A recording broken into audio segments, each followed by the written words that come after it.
Have you ever asked yourself, like, what is wrong with me?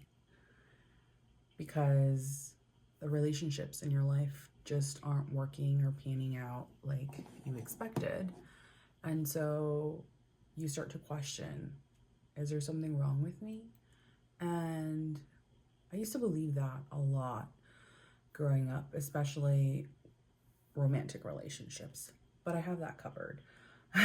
I started to realize my own self-worth, the value that I bring, and I started to love myself, right? It's so cliche, and it's just like, how do you even do that? How do you go ahead and love yourself? And that's by respecting yourself, setting boundaries, and knowing what you want.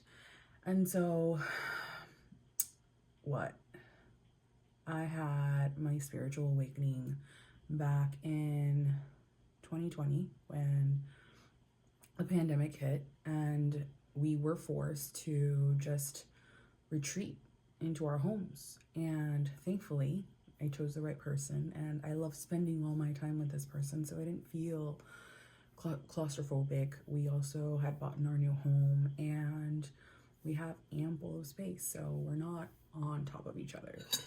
And with that, I dove more into self-development, personal self-development.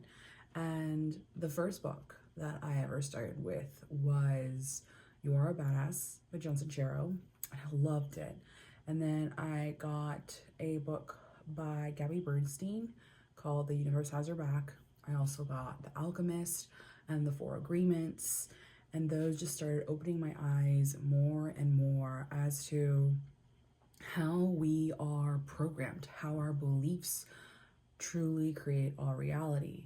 And a lot of people are waking up now and having these conversations, or they're looking for places to have these conversations because not every space is safe to be able to just talk about your feelings, as well as being accountable and responsible for your life and the choices that you make.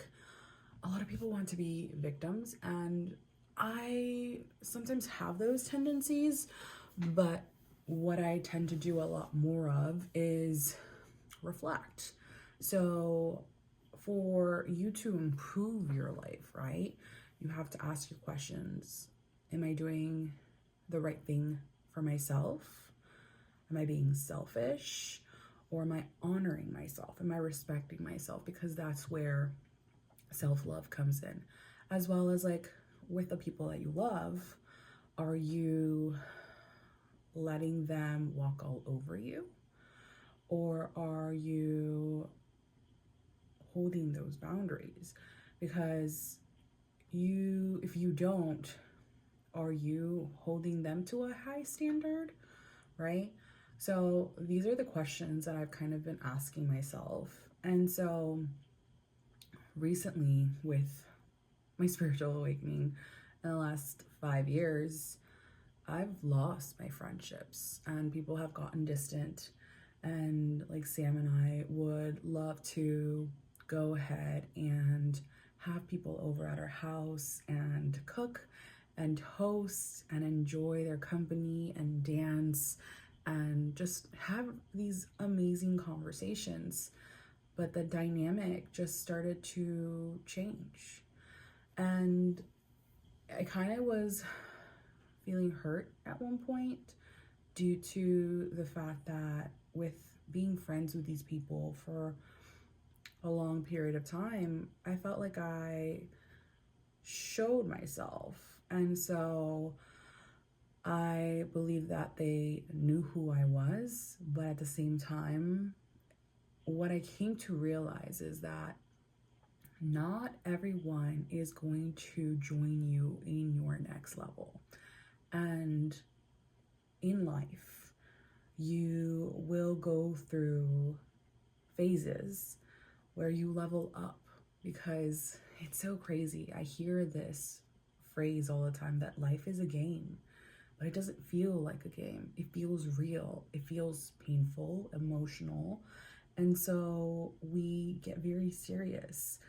But if you take it into a game where you have fun, where you release and stop being so rigid, things feel easier, things feel more open. You let magic happen. And so, something that's been happening recently, due to the fact that Sam and I have been going through a couple of life changes, having loss in family, having custody battles, things have been feeling very hard, very difficult, very lonely, as it's just him and I. And again, I love him, but at the same time, I do believe that as women, you need more of a support system, a village, and you need to have conversations that have you realize or remember of like,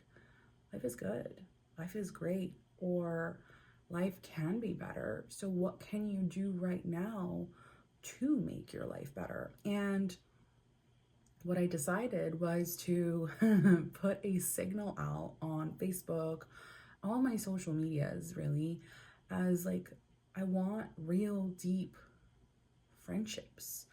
And it's been so crazy. So if you're into human design, I'm a self-projected projector, and I'm really powerful with using my voice.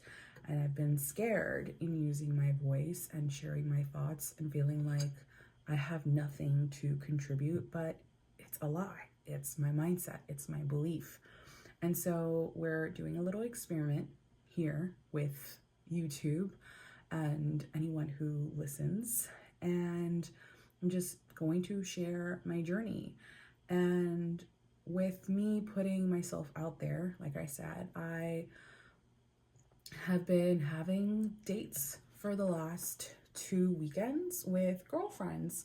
Some that I have recently met, some that I used to have as really great friends in the past. And I am just kind of paying attention a lot to my energy as to how I feel, if I'm electrified, if I'm having fun, or if I feel drained and I feel that maybe I don't want to touch base anymore and not be exactly in their orbit, but I'm always available, if that makes sense. Which I think, if you know what I'm talking about, you know what I mean. Because when you pay attention on the people around you, there are people that will have you, like I said, electrified, and they want to continue on the conversation, and the energy is reciprocated. And if you're with the wrong crowd or with the wrong people, you feel drained. You feel like you need to take a massive rest for days on end, or come back and have a hot drink to kind of calm your nerves, which I'm gonna drink my tea now. But like I mentioned, my profile design in human design is being a projector. And every single person that I've been talking to recently are projectors. And I don't know if to take that as a sign to connect more with projectors, or just, I don't know. I really am fascinated by this. So I'm going to continue on experimenting, because something else that I was doing is I've been working on building my business, but I think that obviously I still have some work to do in regards to this belief of my business. I'm not working on it. I do have a thriving business. So I realized I was missing an element, and that obviously was people.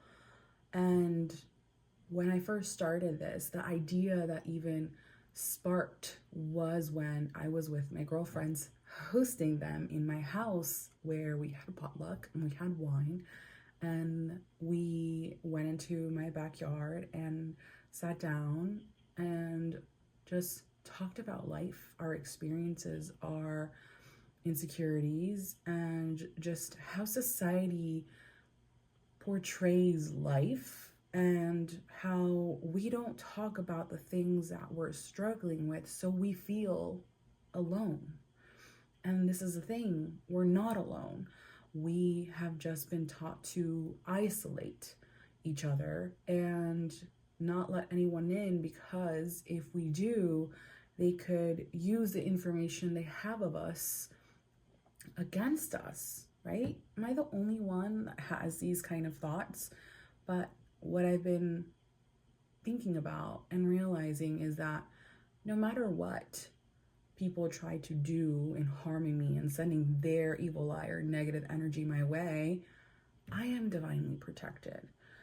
The people in the spirit realm take care of me, and I've been living in fear of not sharing myself, and I've been living in fear of being seen and saying the wrong thing. And so I am going to do my best in sharing who I am, the thoughts that go in my head, and as well as the journey that I'm currently on, which is living life to the fullest. I've been in my little hole for quite some time now, since I became a mom almost 2 years ago, and I want to see the world. I want my daughter to see the world, and I want to thrive and be as successful as I know that I can be. And I can't continue to let fear drive my vehicle anymore. So I'm taking control. And if you have any questions and you are curious about anything, leave them down in the comments below. I would love to connect with you, build a community here, and who knows? I am excited for the journey. So I hope you come along. Be sure to subscribe, and I love you. Until next time.